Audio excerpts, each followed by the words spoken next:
The freezing weather slamming much of the country is more than just uncomfortable.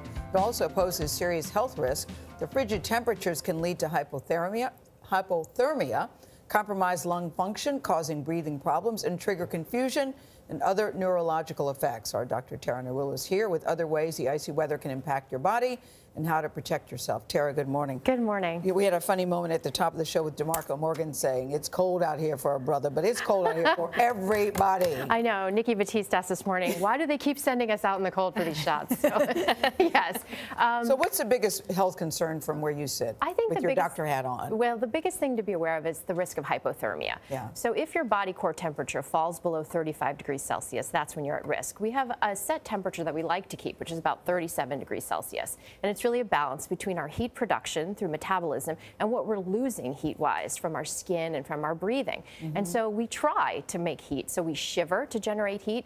Our blood vessels peripherally in our arms and legs will constrict to keep the blood closer to our core, our heart, kidney, lungs, the vital organs. Our adrenal glands, our thyroids will all sort of push out hormones. But when this system fails, then you're at risk for hypothermia. But does it take a long time for a hypothermia to set in? It depends how cold it is, what your underlying health conditions are. So elderly and infants are more vulnerable. And you have to be aware of the symptoms because they say the cold makes you dumb. It really can affect your mental thinking, can make you sluggish. It can affect your judgment, your coordination. So you may not realize that you're that cold. We reported this morning about a gentleman who had a heart attack while out shoveling the snow, Yes. and it happens every year. Every year we talk about the increase in heart attacks and heart-related deaths in the winter.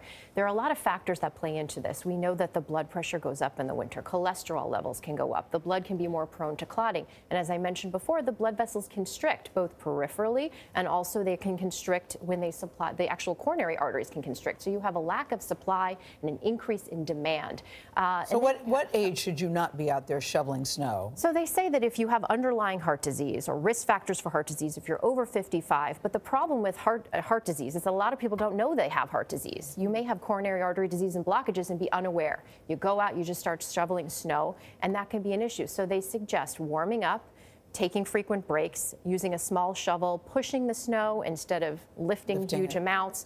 Don't drink alcohol or eat a heavy meal before you go out. And don't go out first thing in the morning because we know the first thing in the morning is when you're more likely to have a heart attack. That's kind of the time we see that circadian rhythm So protecting our heart is very important, obviously, but what about protecting our largest organ, which is our skin? Right, so frostbite is really the risk that comes when the tissues begin to freeze and you lose feeling and color, and this in the tissues affected, and this can affect the nose, the chin, the ears, the fingers, or the toes.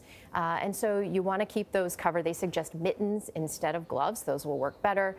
And if you start to notice that you're having numbness or tingling or burning, you want to seek help for that immediately. You want to warm up those tissues either in warm water or put them even in your armpit, they say, to kind of use body heat to warm up your digits, your fingers. Underneath your arm? Yeah, but don't put it near a radiator or stove because if you're numb, you're not going to know what the temperature is. You could burn yourself. So.